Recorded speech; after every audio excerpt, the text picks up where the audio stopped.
Alhamdulillah, alhamdulillahilladzi hadana lil Islam wal iman. Ashhadu an la ilaha illallah wahdahu la syarika lah.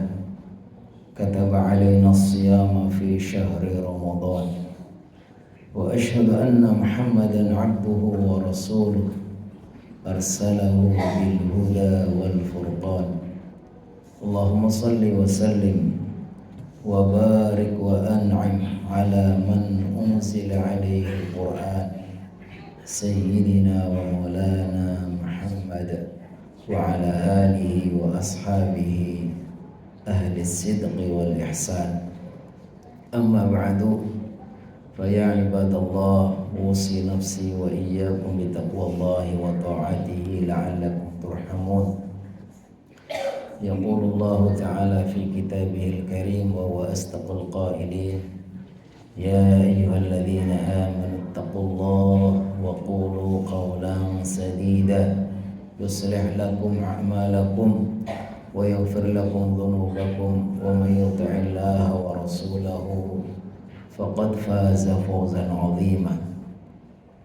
ويقول في آية أخرى: شهر رمضان الذي أنزل فيه القرآن هدى للناس وبينات من الهدى والفرقان.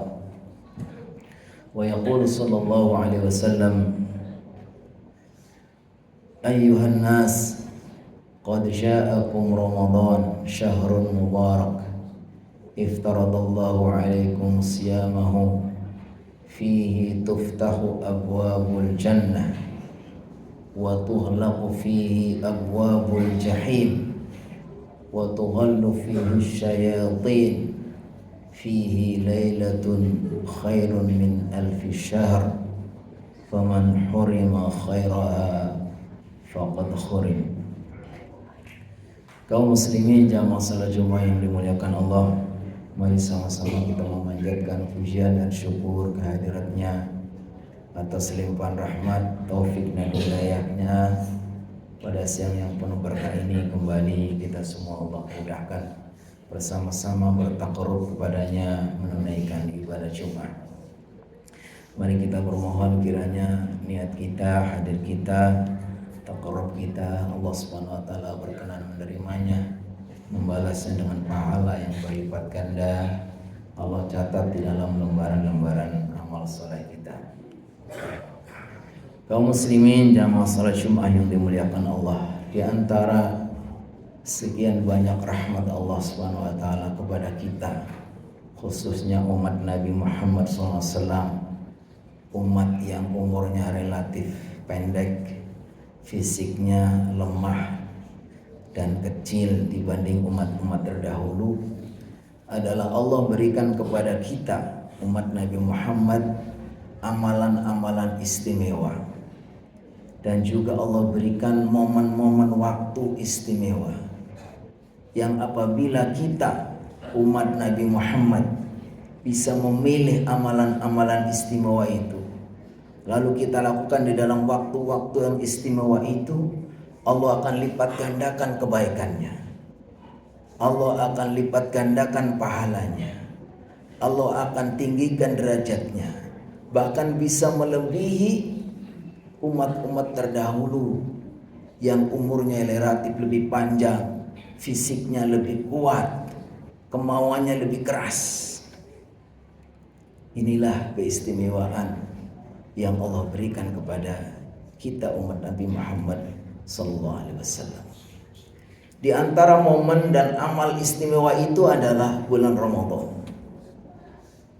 Bulan Ramadan yang merupakan salah satu dari 12 bulan ini adalah momen istimewa sekali, dengan amalan-amalan yang sangat istimewa.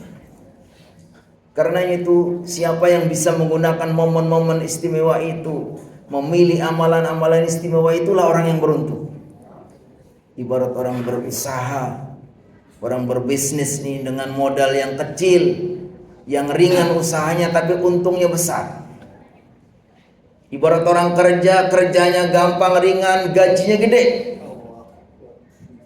Itulah momen yang Allah berikan melalui bulan Ramadan.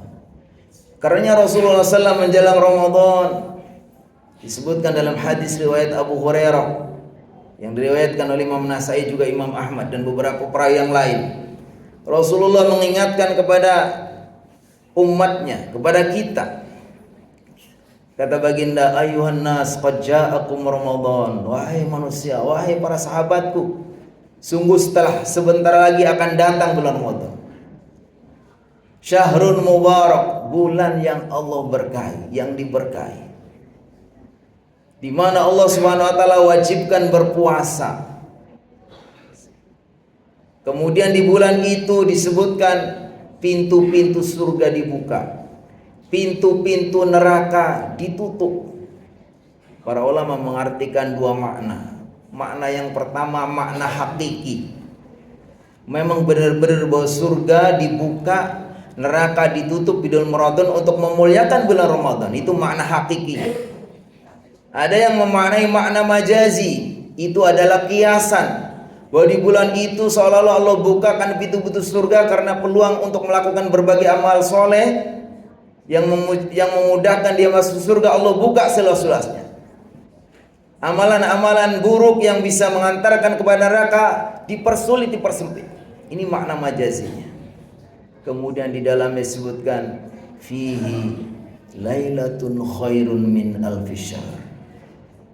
Di bulan ini ada malam yang sangat istimewa, yang para ulama mengatakan khairun min alfi syahr, artinya lebih berharga, lebih baik, lebih mulia dari 1000 bulan. Bukan sekedar sama, tapi lebih. Para ulama menjelaskan, kalau ada seseorang beramal soleh bertepatan dengan malam Al-Qadar itu, akan lebih besar pahalanya, lebih baik pahalanya daripada beramal 1000 bulan yang tidak ada malam Lailatul Qadar.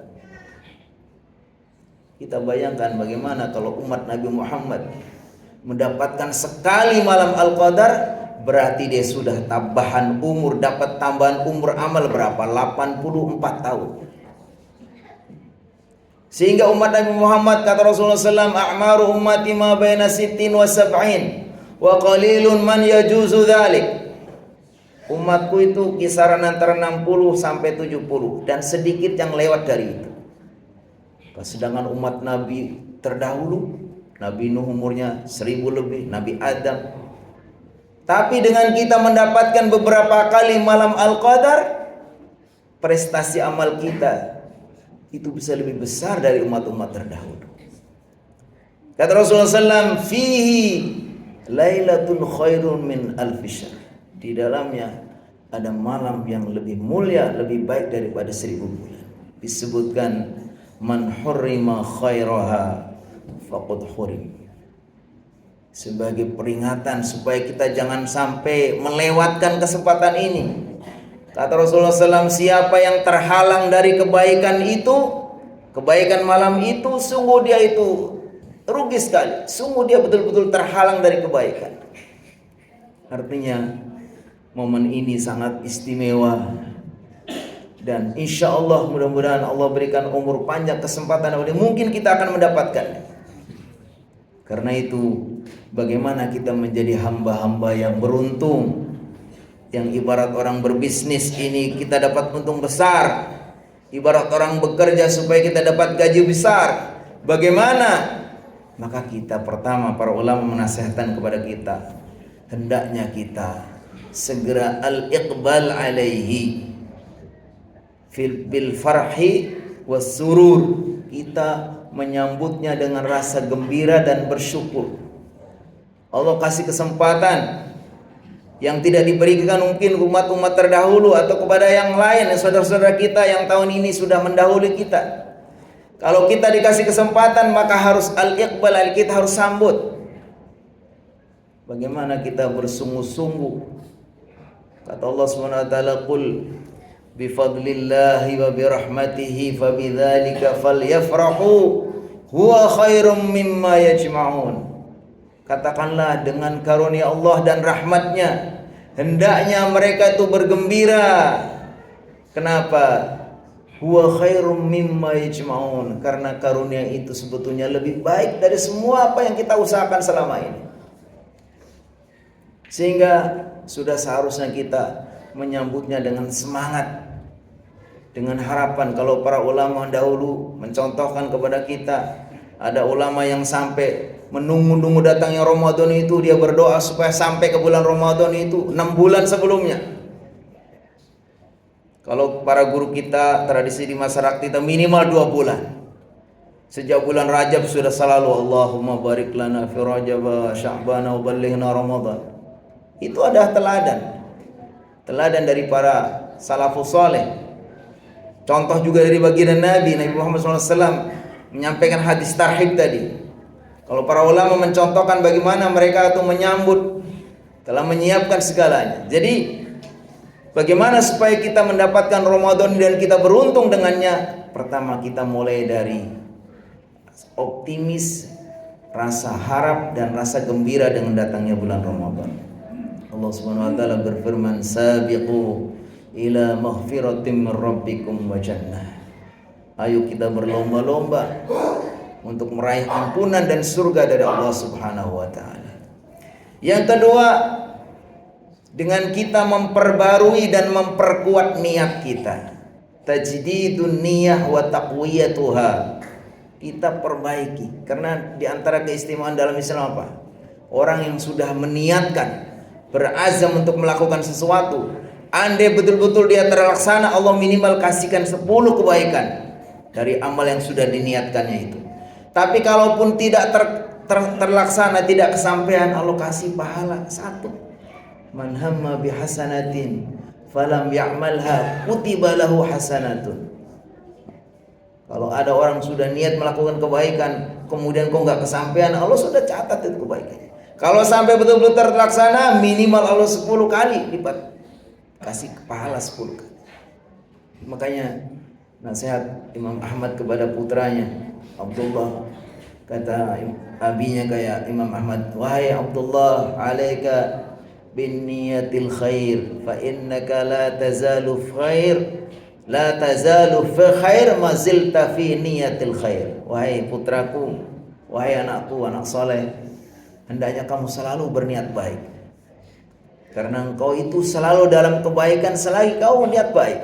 Jadi kalau orang sudah niat baik, terlaksana juga, itu berlipat-lipat kebaikannya. Enggak terlaksana pun Allah sudah kasih kebaikan. Maka kita sudah harus meniatkan dalam waktu yang kurang lebih 10 hari ini, bagaimana kita sudah berniat untuk bersungguh-sungguh memaksimalkan bulan Ramadan ini. Yang ketiga, hendaknya kita segera bersih-bersih diri, bertaubat kepada Allah Subhanahu wa taala.